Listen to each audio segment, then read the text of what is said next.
অনেক দেশেই বাংলাদেশি নাগরিকদের জন্য ভিসা পাওয়া এখন কঠিন থেকে কঠিনতর হয়ে উঠেছে। বিশেষ করে পর্যটক ভিসার ক্ষেত্রে সৃষ্টি হয়েছে নতুন নতুন জটিলতা। কোনো কোনো দেশ পুরোপুরি ভিসা কার্যক্রম বন্ধ রেখেছে, আবার কোথাও বেড়েছে ভিসা প্রত্যাখ্যানের হার। পররাষ্ট্র উপদেষ্টা বলেছেন, মিথ্যা ও ভুল তথ্য দেওয়ার কারণেই এই সমস্ত সমস্যা সৃষ্টি হয়েছে। আর আন্তর্জাতিক বিশ্লেষকরা মনে করছেন, বিশ্ব পরিমণ্ডলে বাংলাদেশকে নিয়ে তৈরি হয়েছে আস্থার সংকট। বাংলাদেশ থেকে যে দেশগুলোতে একসময় খুব সহজেই ভিসা পাওয়া যেত, সেই দেশগুলোর মধ্যে এখন অনেকটি বন্ধ কিংবা জটিল প্রক্রিয়া। ভারত, দুবাই, ভিয়েতনাম, উজবেকিস্তান, মিশর ও তুরস্ক আপাতত পর্যটক ভিসা বন্ধ রেখেছে।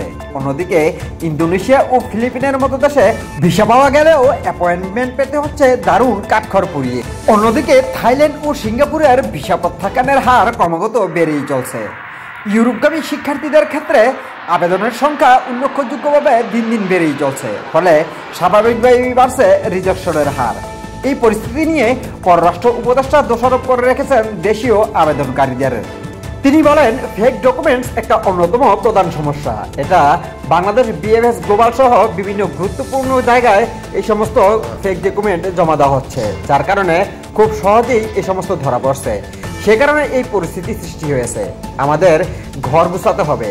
আমাদের এখন থেকে এ ধরনের অপরাধমূলক কার্যক্রম যাতে না হয় সেটার দিকে লক্ষ্য রাখতে হবে। তাহলে ধীরে ধীরে আমরা এই উত্তরণ থেকে বেরিয়ে আসতে পারবো।